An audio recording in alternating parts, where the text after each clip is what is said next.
diz assim nessa tradução: não se enganem. Em outras traduções, não erreis. Deus, ou de Deus, não se zomba, pois tudo aquilo que a pessoa semear, isso também colherá. Feche seus olhos. Senhor nosso Deus e Pai, em nome de Jesus, eis aqui a Tua palavra.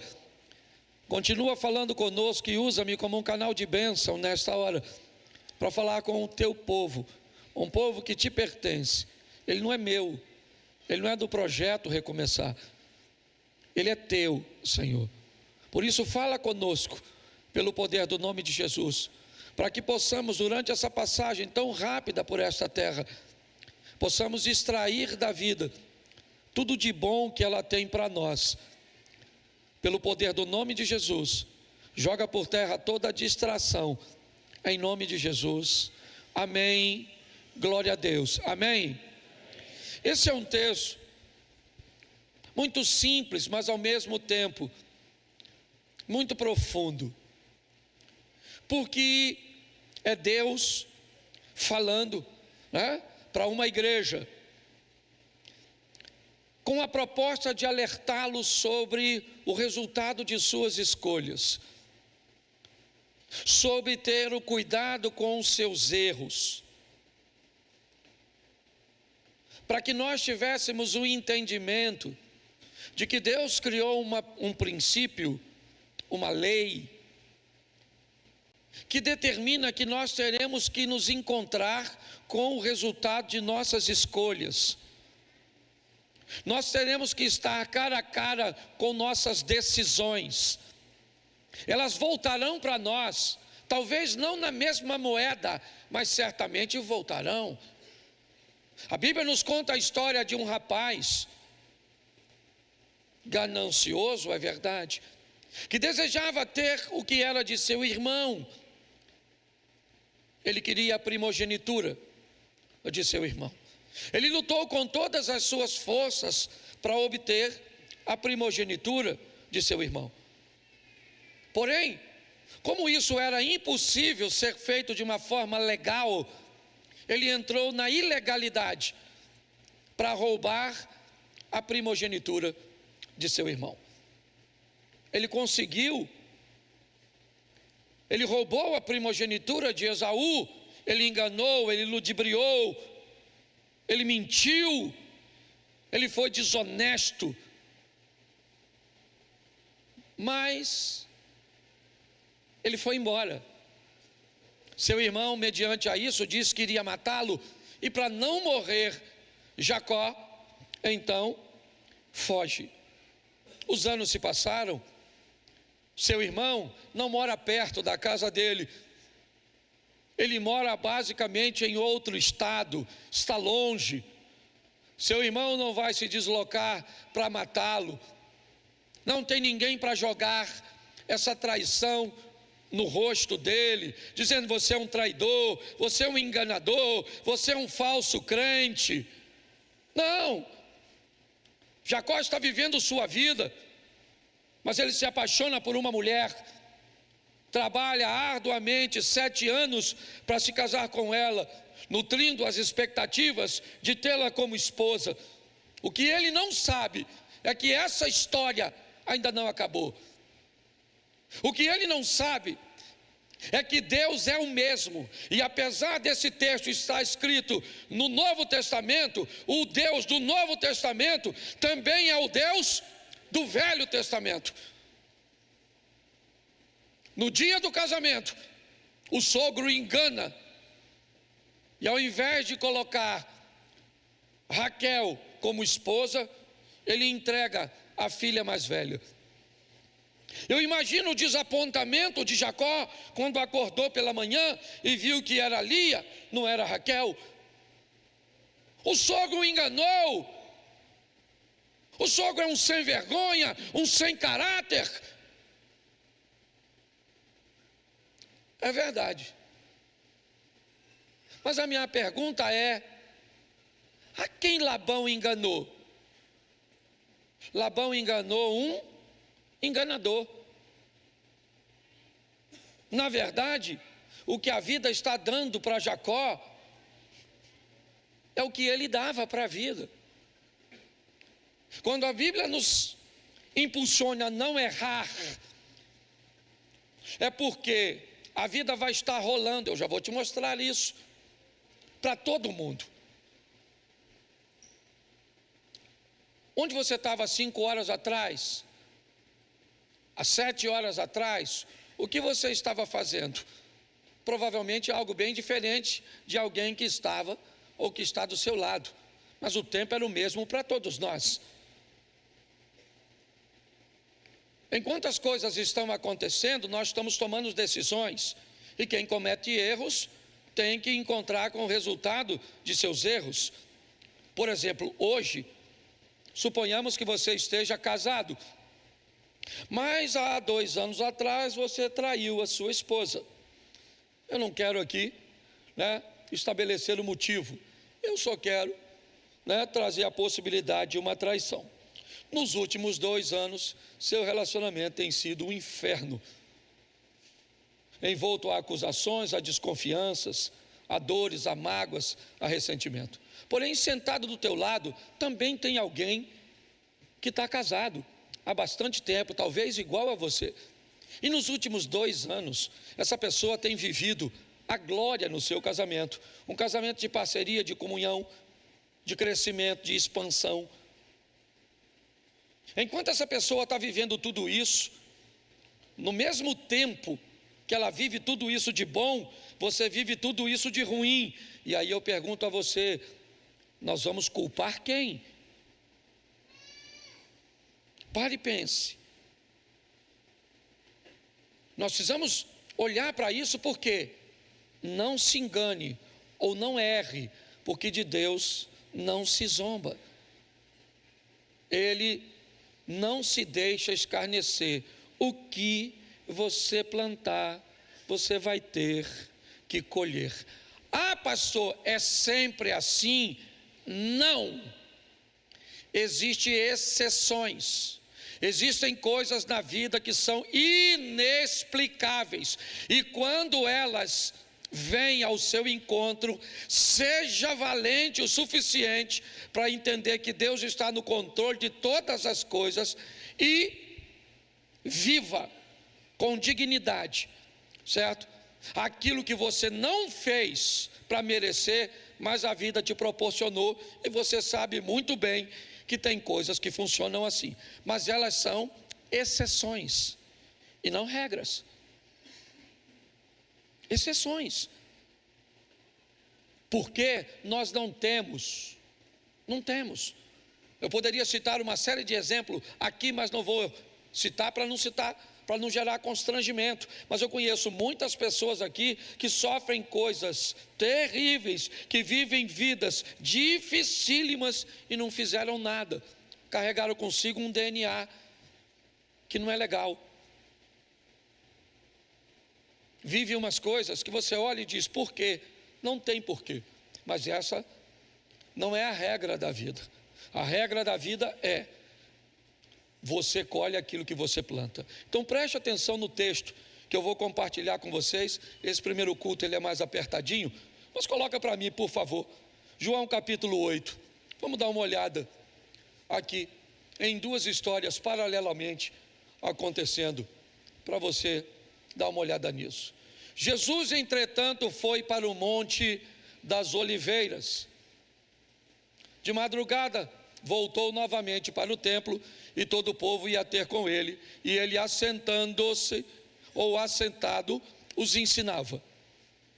Os escribas e fariseus trouxeram à sua presença uma mulher surpreendida em adultério, e fazendo-a ficar no meio de todos, disseram a Jesus: mestre, essa mulher foi apanhada em flagrante de adultério. Preste atenção aqui, vamos voltar à noite anterior. O que pessoas estão fazendo? Diversas coisas. Onde? Em diversos lugares. Vamos destacar 2 pessoas desse texto. Vamos destacar, ou melhor, deixa eu destacar 3 pessoas nesse texto. A primeira delas, Jesus. O que Jesus estava fazendo naquela noite? Jesus estava orando. É isso que ele estava fazendo. Ele estava no Monte das Oliveiras orando. Bom, a vida está acontecendo. Você está aqui agora, tem gente no bar, tem gente vendo futebol, tem gente dormindo, porque a vida está passando para todos. É assim. E agora, então, um casal está cometendo um ato ilícito.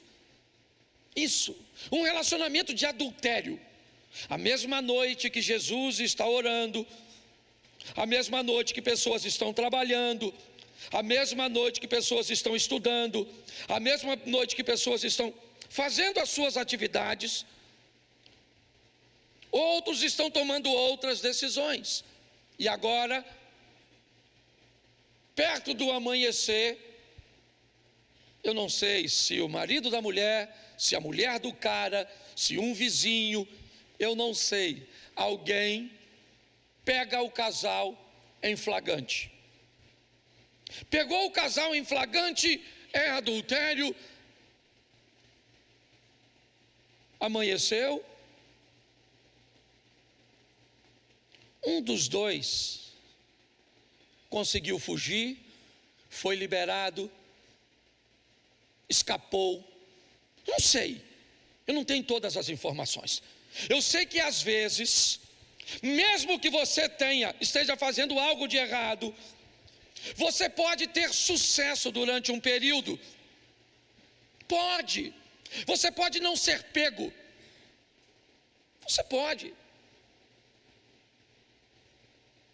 Você pode cometer erros, pegarem os outros e não pegarem você, prenderem os outros e não prenderem você, descobrirem os outros e não descobrir você. Mas saiba de uma coisa, esse texto não está falando, Gálatas não está falando de homens, está dizendo Deus não se deixa escarnecer.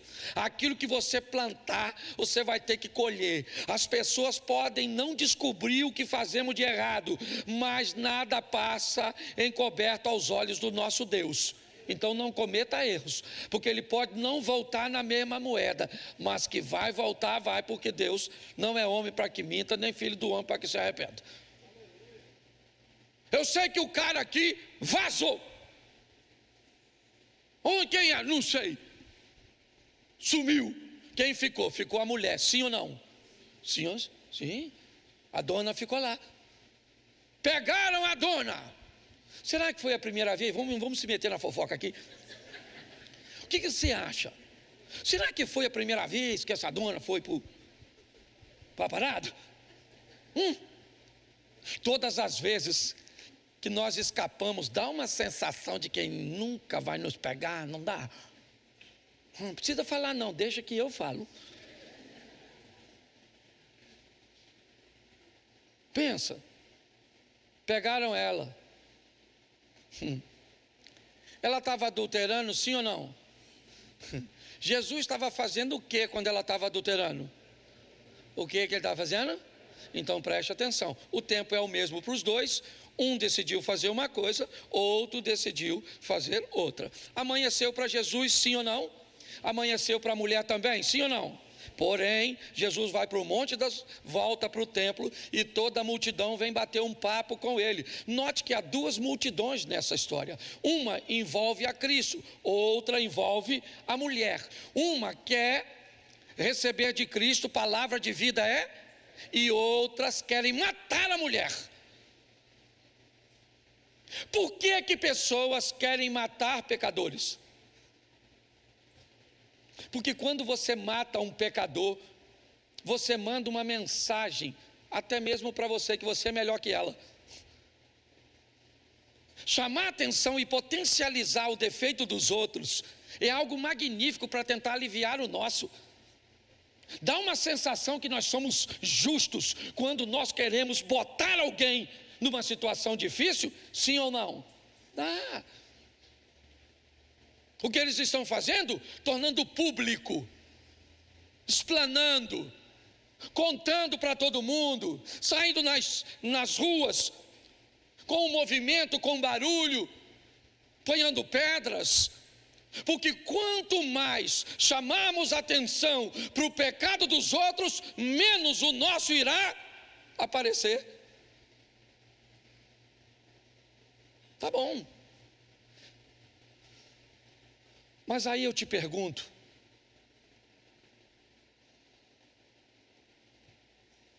ela merece ser apedrejada, sim ou não? Seja franca aqui comigo agora, crente, em Cristo Jesus. Vou fazer uma pesquisa, me ajude aqui, porque isso é importante, pelo menos para mim. Quantos aqui está com pena dessa dona, coitadinha, e que acha que ela não devia ser apedrejada? Levante sua mão piedosa. Levanta. Isso, a turma, isso aí, a turma da absolvição. Deus abençoe, viu, esse coração bondoso. Quantos aqui acham que essa dona tem que levar pedrada mesmo? Levanta essa mão sua de justiça.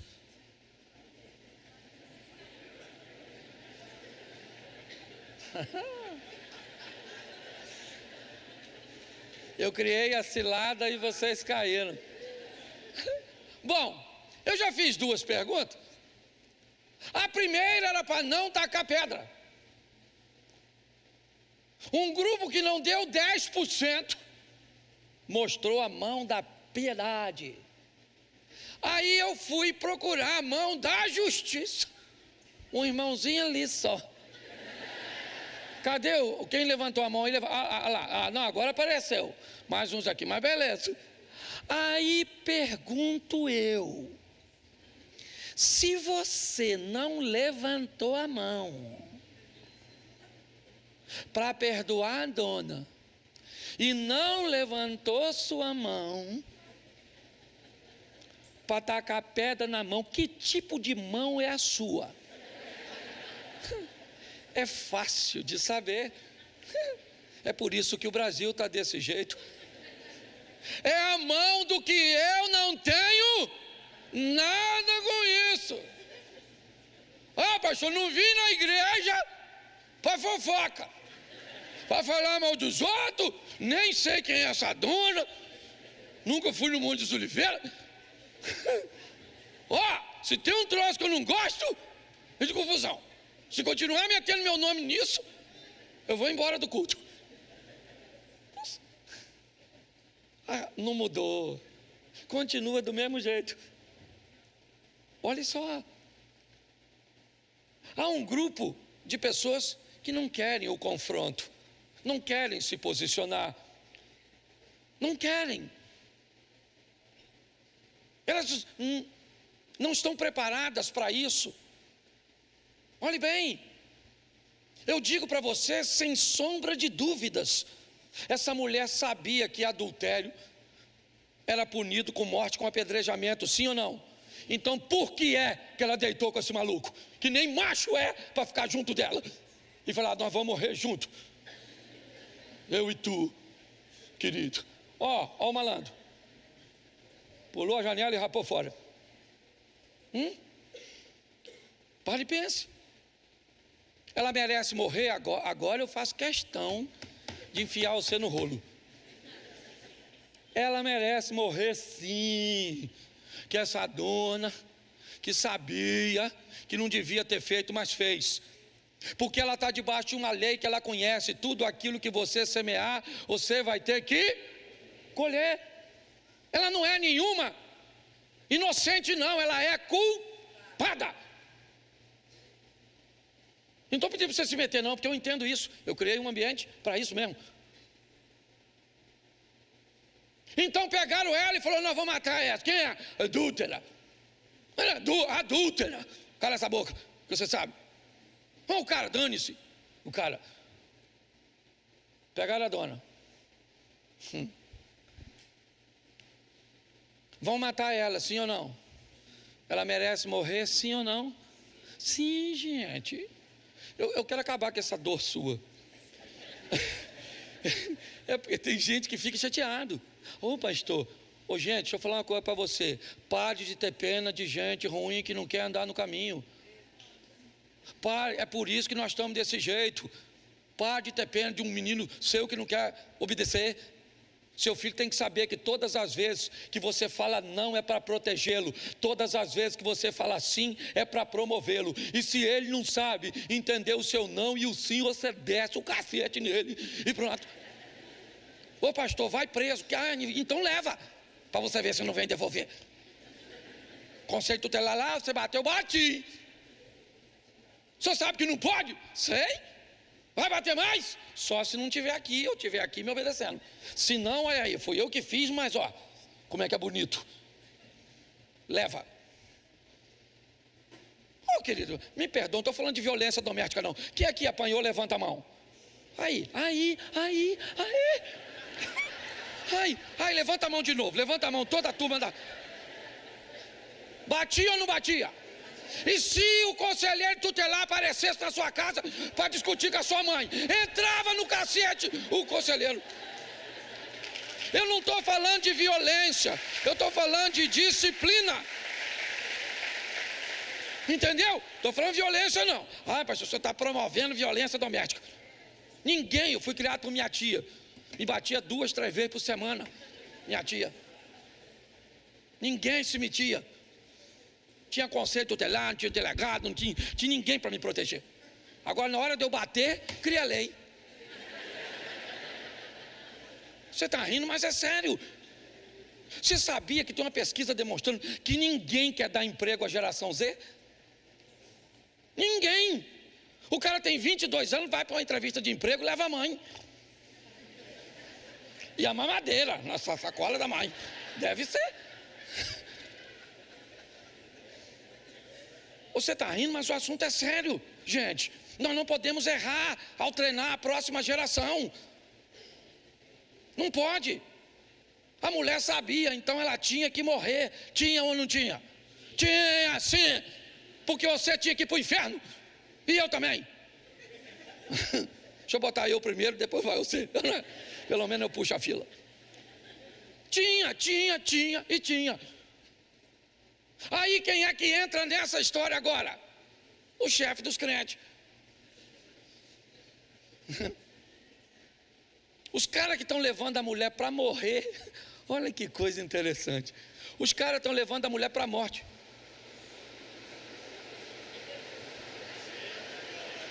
Olha que beleza, né? Ruim para quem está vindo, mas para você, graças a Deus que você chegou antes da chuva, né? Olha para mim aqui agora.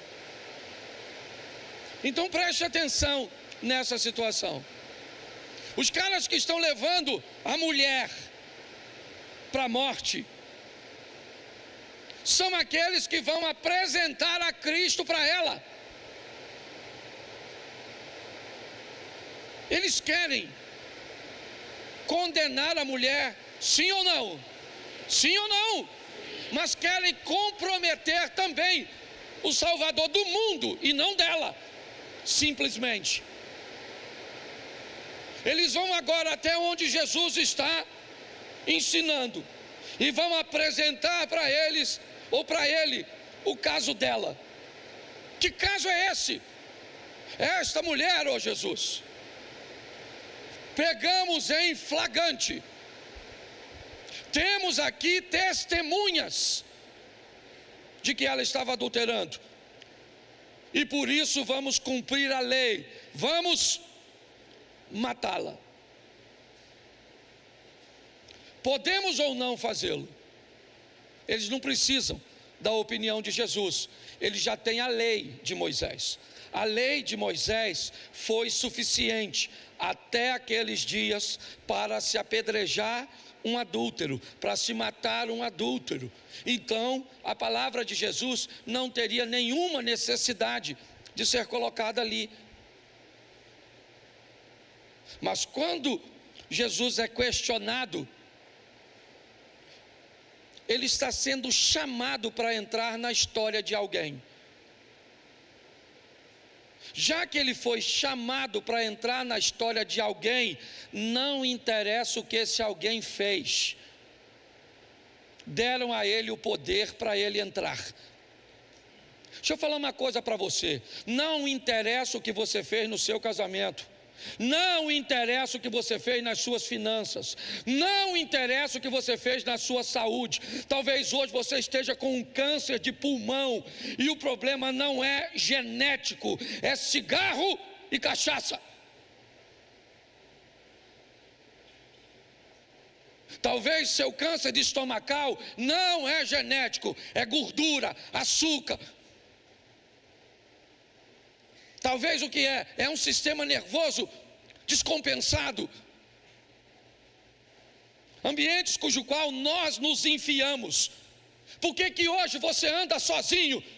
Porque você criou um ambiente onde ninguém conseguiu te amar por muito tempo.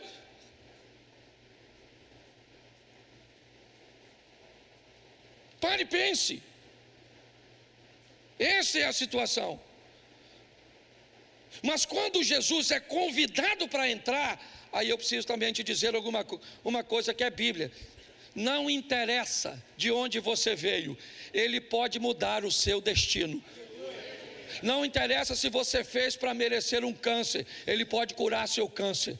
Não interessa se você fez para merecer o divórcio, Ele pode restaurar seu casamento. Não interessa se o que você fez para merecer um filho com esse comportamento, Ele pode mudar o comportamento de seu filho. Ele pode mudar a sua trajetória. Não há fatalidade quando Jesus entra. Ele pode mudar. O caso dela é apresentado a ele: mestre, essa mulher foi pega no próprio ato adulterando. Na lei nos mandou Moisés que as tais sejam apedrejadas, mas o Senhor, o que dizes? Jesus fica quieto. Jesus fica quieto, ele não responde.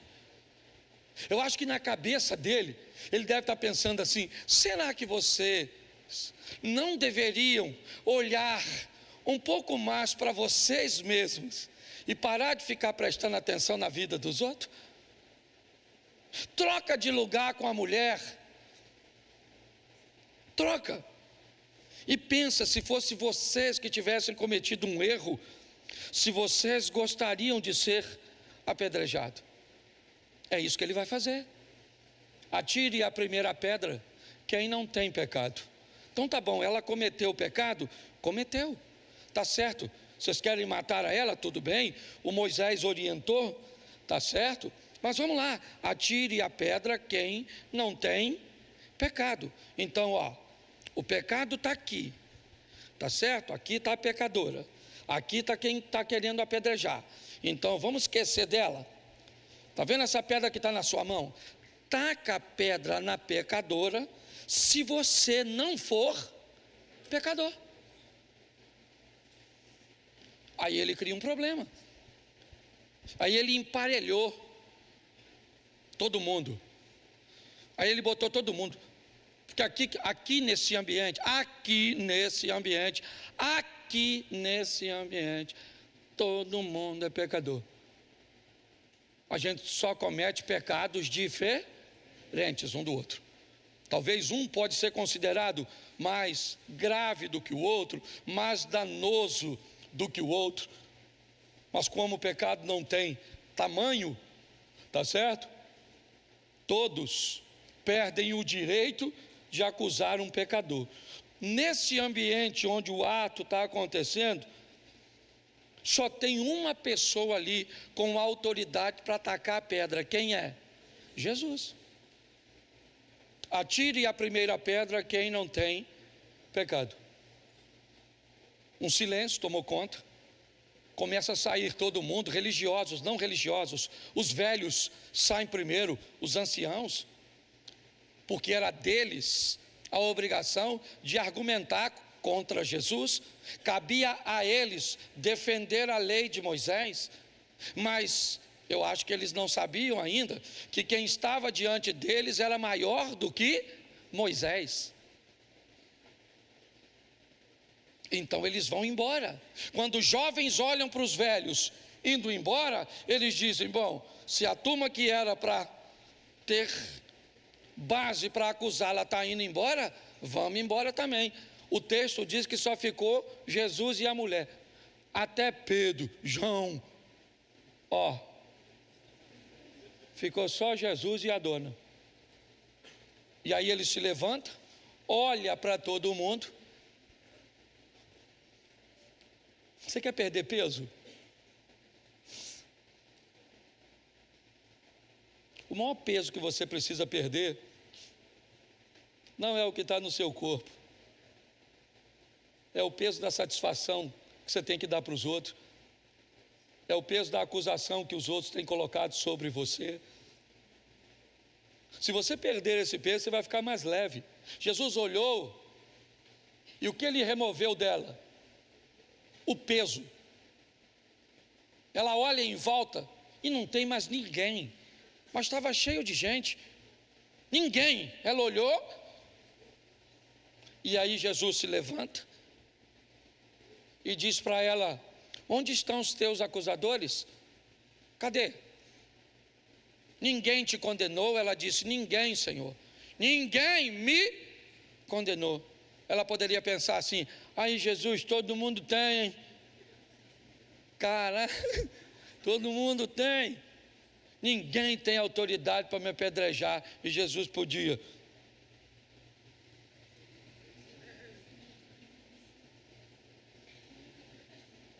fala de novo para você ver. Eu sou parente do Davi, de pedra eu entendo.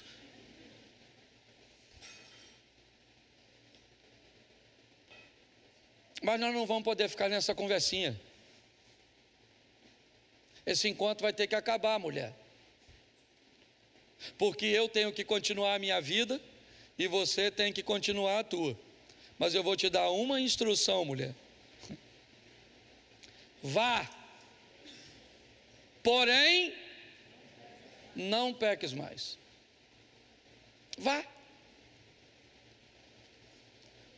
Vá e não peques mais, Jesus?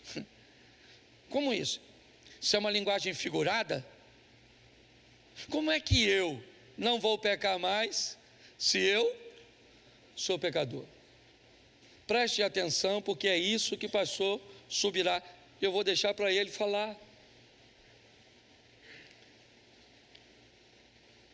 Mas nós vamos aprender que existe um poder em Deus forte o suficiente para reduzir a nossa margem de erro a quase zero. Quase zero. Você pode observar na Bíblia alguns homens que viveram nesse estilo. A maneira que suas decisões eram posicionadas eram tão próximas da perfeição que eles viveram pouquíssimos danos. Ô meu irmão, eu conheço gente que não frequenta igreja não, mas que tem um estilo de vida, porque aprendeu a lidar com emoções, com dinheiro, com tantas áreas da vida, que você olha a vida do cara e diz, não é possível, cara, isso é uma coisa extraordinária.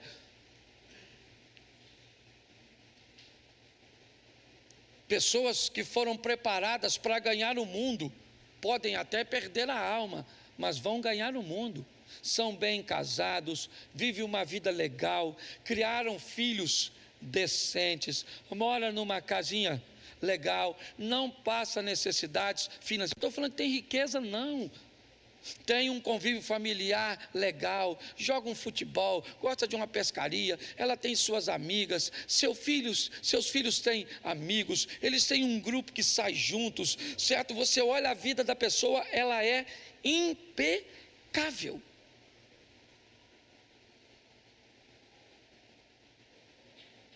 E às vezes eu vejo pessoas que não conseguem fazer isso.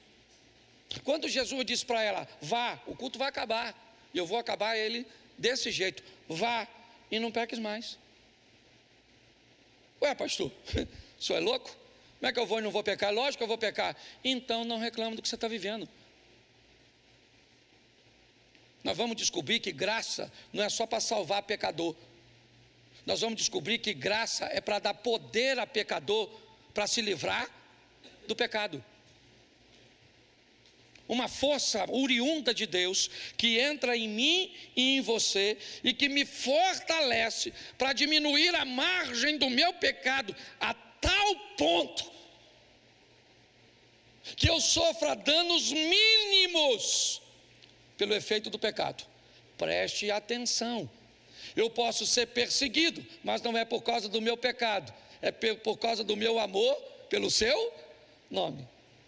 Aí é outra coisa. Aí é outro tipo de situação. Porém, muitas vezes nós nos escondemos. Ah, não, pastor, Deus sabe que eu não sou perfeito. Deus sabe. Nós vamos nos esconder atrás disso, se tem um poder na Bíblia que diz: receba este poder e eu te faço uma pessoa melhor. Eu vou dar a você, força e estratégia o suficiente para reduzir seus pecados. É assim que funciona. Nossa proposta de rever durante este ano é isso: é olhar para todas as áreas da nossa vida. As que são boas, revemos e vamos fazer uma manutenção para que elas continuem boas. E as que não estão legais, revemos para montarmos uma estratégia para que elas melhorem. Porque eu vou falar por mim.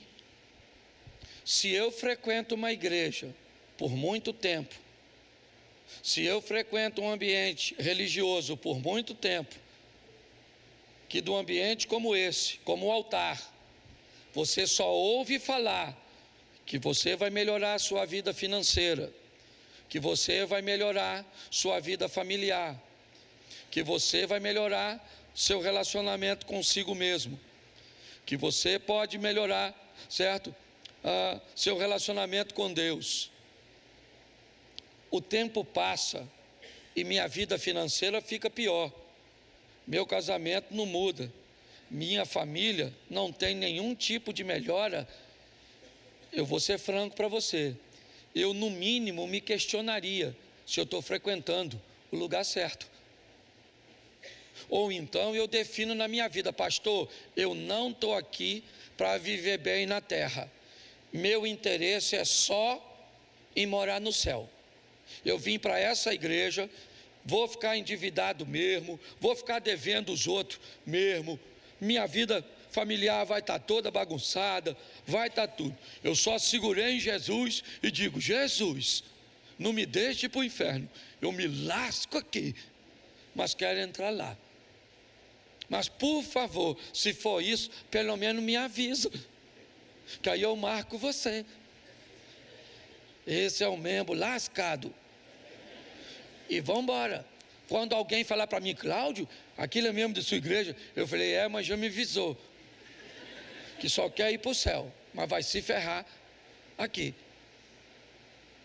Porque eu vejo isso. Eu vejo eles questionarem isso na nossa fidelidade financeira. Sabe o que eles falam lá fora? Pô, vocês estão aí na igreja sendo enganados por pastores. Deixa eu falar uma coisa para você. Quem investe dinheiro no reino há mais de 15 anos, com oferta, com dízimos, levante a mão. Será que você não era para ter acordado, não? E já ter descoberto que estão enganando vocês? Por que é que vocês continuam fazendo isso? Porque vocês já descobriram, certo? Que isso é uma verdade de Deus, que quando você pratica, Deus abre janela nos céus e porta na terra. Você está entendendo? É assim que funciona. Mas olha, ninguém pode tirar isso de você. Seu raciocínio, deu um problema de uma musiquinha com a garotinha aí. Pensa numa bagunçada desgramada que deu. Aí me mandaram uma mensagem: o senhor não vai falar nada de Marajó? Aí eu fui lá e respondi para a dona que mandou para mim: dona, o assunto de Marajó é com polícia. Eu sou pastor. A senhora que tem conhecimento do assunto denuncia a polícia. Diz que a senhora vai ser testemunha e deixa o pastor de fora. Sem vergonha tem em todo. Eu vou me meter nessas conversas? Já arrumaram uma comida de ouro para mim? Não comi nem o ouro. Aliás, nem vi ouro. Se eu tivesse visto, eu tinha pego para trazer para tu. Que vocês sabem que ela gosta. O cara jogou um sal, um maluco parecia o Van Damme. Eu era convidado. Não paguei nada. Nem sei quanto custou. Certo? Aí aparece lá, pastor, rouba dinheiro dos fiéis. Aí botaram eu com aquela roupa listada, a máscara e com a boca suja de ouro.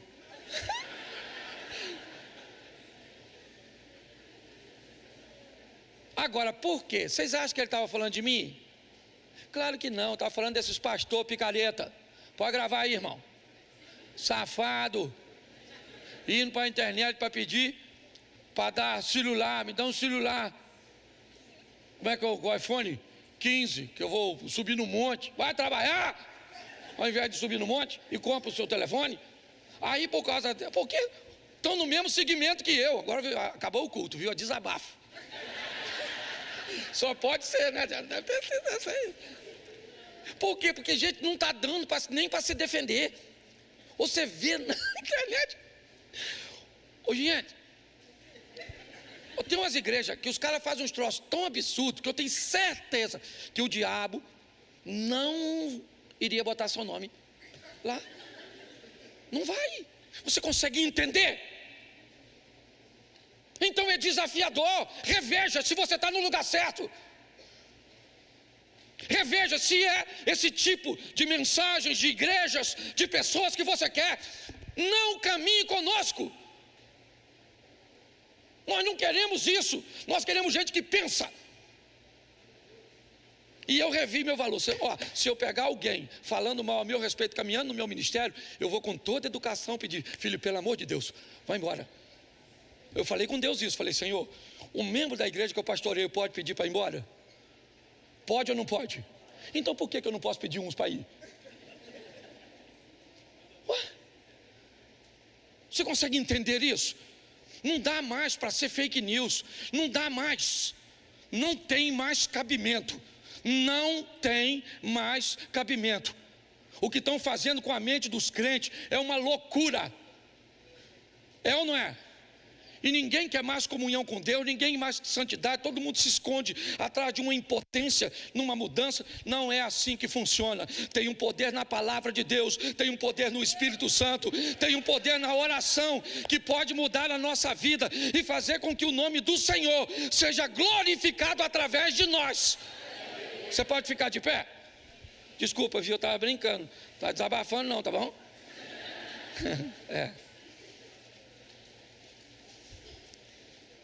Me ajuda aí depois, em oração.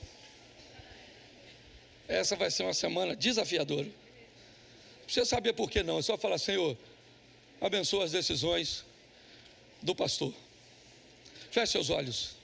Pai, em nome de Jesus, muito obrigado a Deus por sua casa. Muito obrigado a Deus por seu poder, por sua misericórdia. Toma cada um de nós em tuas mãos. Nossa proposta, ó Deus, é levar pessoas para a glória, mas trazer a glória para a terra.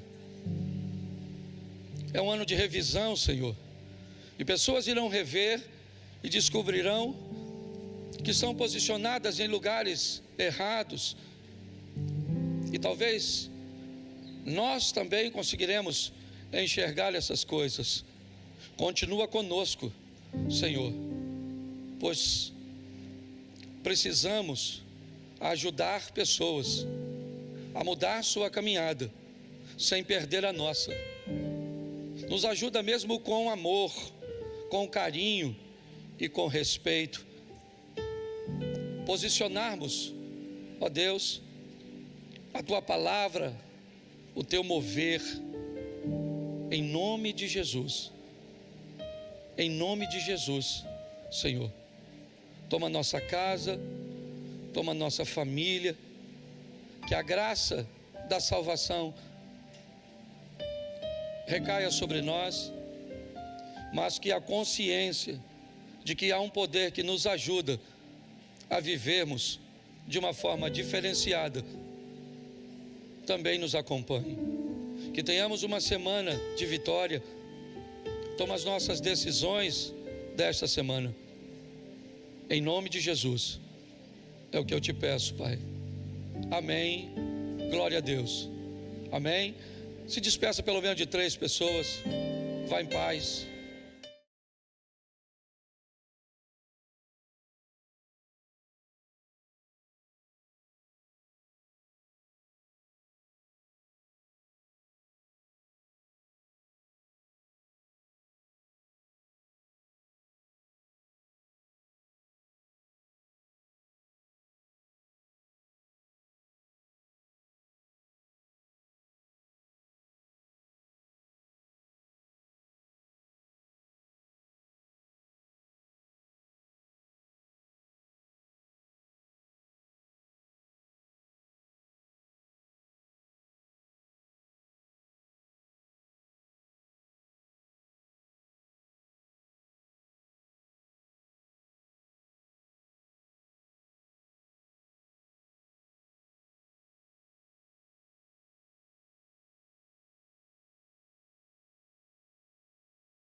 Pessoas que foram à casa dele, em busca dele, e o que aconteceu em cada visita.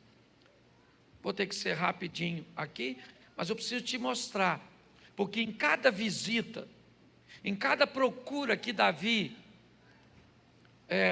se viu inserido, a vida dele sofreu coisas positivas e negativas. Primeiro livro do profeta Samuel, me ajude aí, capítulo 16, verso 11. 1 Samuel 16, 11. Então perguntou a Jessé: esses são todos os filhos que você tem? Jessé respondeu: ainda tenho caçula, mas ele está cuidando das ovelhas. Samuel disse: traga-o aqui, não nos assentaremos para comer enquanto ele não chegar. Preste atenção. Samuel estava nas montanhas de Ramá, e Deus vai até lá e diz: enche o teu vaso de azeite, desce, vai a Belém, a casa de Jessé, porque eu vou me encontrar um filho de Jessé, e da casa de Jessé eu vou levantar o novo rei de Israel. A primeira visita que Davi recebe é a visita do profeta Samuel. O que Davi descobre com essa visita? Ele descobre que de filho caçula e de um mero menino, tangedor de um pequeno rebanho, ele será o futuro monarca de Israel. Aquele que procura Davi, que vai visitá-lo, o profeta Samuel, tem essa notícia maravilhosa para ele. Davi, ele vai ser ungido pelo profeta para ser rei, tá bom? Samuel se levanta e vai embora para as montanhas de Ramá, depois de ungir a Davi, e Deus disse: deixa ele comigo. A primeira visita, boa, está tudo certo. Davi mata o gigante, é verdade. Quando nós olhamos, capítulo 19, verso 11, a segunda visita chega na casa dele. Saul enviou alguns homens à casa de Davi para vingá-lo e matá-lo de manhã. Mas Mical, a mulher de Davi, o alertou: você deve fugir esta noite para salvar a sua vida, amanhã estará morto. Bom, chegou agora os representantes, ou chegaram à casa de Davi para procurá-lo. Não são profetas, não trazem boas notícias, porque a vida de Davi é igualzinha à nossa. Levantamos um dia e uma mensagem positiva chega, uma coisa agradável acontece, mas levantamos um dia e o que nos espera ao acordarmos são notícias ruins, são perseguições, são situações que buscam tirar a nossa paz, tirar a nossa vida, acabar com o nosso casamento. A história de Davi não é diferente da nossa, não, irmãos. Ela aparelha cada vez mais próximo da nossa realidade. Ele tem a promessa de ser rei, mas nem concluiu. E o rei manda representantes visitá-lo para capturar e matá-lo. Salvo por sua mulher, Mical, ele desce por uma janela como os espias da casa de Raabe, porque Mical diz que ele está doente, coloca um ídolo na cama e o envolve e engana os mensageiros de seus pais, ou de seu pai, que queria matá-lo. A terceira visita, 2 Samuel capítulo 12, verso 1, ou melhor, verso 4, para a gente adiantar. Põe o 4, por favor. Certo dia, um viajante chegou à casa do rico. O rico é Davi. E este não quis pegar uma das suas próprias ovelhas ou de seus bois para preparar-lhe uma refeição. Em vez disso, preparou para o visitante a cordeira que pertencia ao pobre. O terceiro visitante chegou. O primeiro vem com a mensagem: você vai ser rei. O segundo vem com a mensagem: eu vou tirar a sua vida. O terceiro é o visitante, é o viajante. Ele vem visitar Davi, como o texto diz. E o que ele quer? Ele quer fazer Davi pecar. Ele quer envergonhar o nome de Deus, do povo de Deus, o nome de Davi. Ele quer trazer caos, ele quer trazer problemas. Note que volta e meia, algo diferente está chegando na minha e na sua vida. Algumas coisas são boas, outras coisas parece que têm o propósito de matar, talvez não fisicamente tirar a vida, mas tirar a paz. A vida no sentido figurado. Aqui nós vemos mais um visitante. Ele agora não é o profeta, ele agora não é um rei enciumado, ele é o próprio Satanás. Como é que o senhor sabe que esse... É porque nós estamos no capítulo 12, e no capítulo 11, Davi está andando na sacada, sozinho. Sozinho. E o 12 diz que ele estava lá como rico, e chegou um viajante, um visitante na casa dele com fome. Aquele que veio visitar tinha fome. Eu consigo descobrir quem é ele olhando para Jó, quando Deus pergunta a Satanás: de onde você vem? Ele diz: eu estou viajando, procurando uma casa para visitar, uma empresa para visitar, uma igreja, um casamento, um coração. Eu estou procurando alguém que me receba. E o que você tem? Fome. A fome desse que visita Davi envolve sexo na situação. Ele está desejando a mulher de seu oficial. Ele está excitado. Seus hormônios estão borbulhando.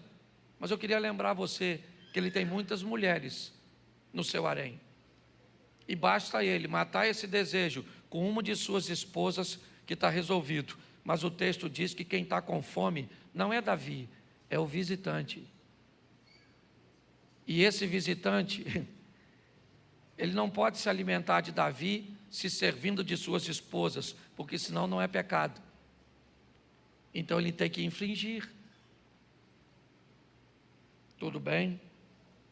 Vamos para o quarto visitante? Coloca aí. Capítulo 12, agora sim o verso 1. 2 Samuel 12, 1. E o Senhor enviou a Davi o profeta Natã. Isso. 4 visitas. O profeta Samuel, que diz que ele é rei. O rei Saul, que quer matá-lo. O próprio mal na figura de Satanás e nos desejos, nos impulsos, querendo envergonhá-lo, fazê-lo pecar. E diga-se de passagem, também matá-lo fisicamente, porque só para lembrar você, quando Davi comete isso, era mais ou menos a lei do olho por olho, dente. Se ele matou Urias, o que tem que acontecer com ele? Também morrer. Mas o profeta Natã é o quarto visitante, o último que Davi recebe. E ele vem com uma proposta. E que proposta é essa, pastor? A proposta de conduzir Davi ao arrependimento, à conversão, à transformação. E graças a Deus, isso acontece. Algumas pessoas não entendem por que Davi é um homem com tantos erros e é considerado um homem, né? Ou Deus permitiu que fosse dito que ele era um homem segundo o seu, mas é bom lembrar você que você nunca vai ver Davi repetindo o pecado. Não há reincidência nesse moço.